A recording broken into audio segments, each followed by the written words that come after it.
Now let me give you a thought experiment I thought of the other day. I don't believe I've said this on Periscope yet, but you can tell me if I did.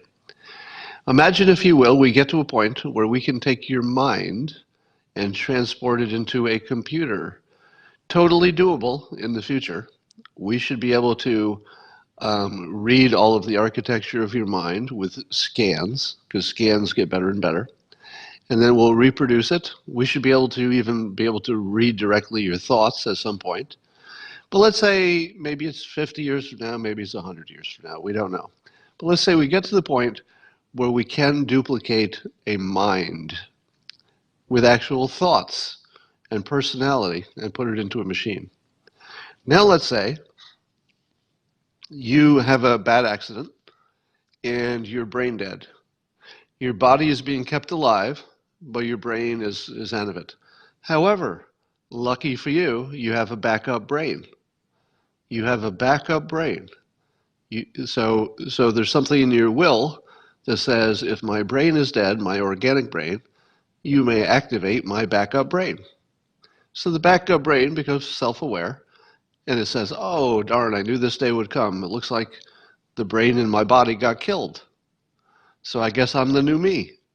And I can see my body over there because I'll have some version of eyes. I'll have some kind of vision built into my computer. So here's the question. Which one of those entities is you? There would be two of you. There would be one that exists in computer form, that's an identical version of you that acts just like you did. At the same time, there will be a physical you that's being kept alive, your body is, by machines. Which one is you? Which one of you has rights? Which one of you has a social security number?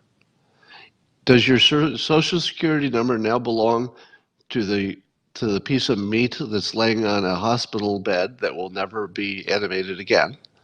Or does your social security number belong to the robotic AI version of you that is an exact duplicate of who you are? It thinks, it goes on, it can make decisions.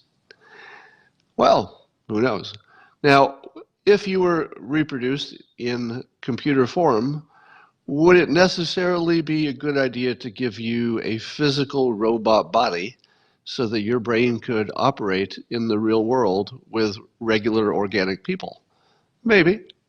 Maybe you'd see that. Maybe you'll see some robots that operate off of reproductions of human brains after the organic body died. That could easily happen. Easily meaning if technology keeps developing at the current rate.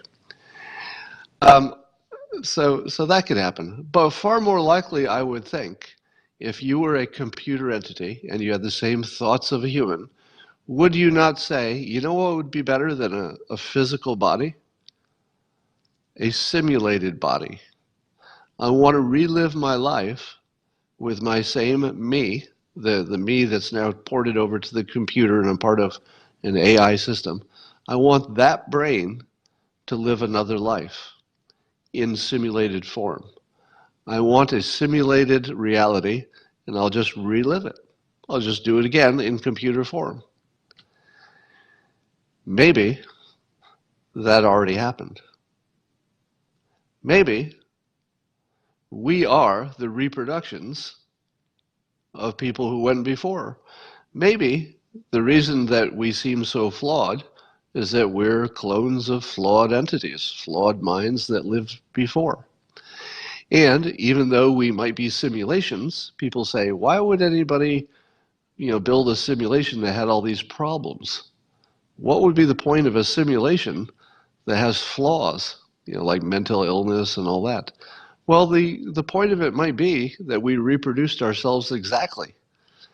It doesn't have to be that we reproduced ourselves and got rid of our mental illness, because maybe we'd say, that's who I am. I am a person with a little bit of mental illness. Everybody's got a little bit of something. So I'm going to reproduce me. I don't want some weird, scrubbed version of my mind. I want me. I'll just relive as a simulation. And so I propose to you that we are a simulation, and that the odds that it has already happened are far greater than the odds that it has not yet happened and will only happen in the future. Probably happened in the past. You're probably not real.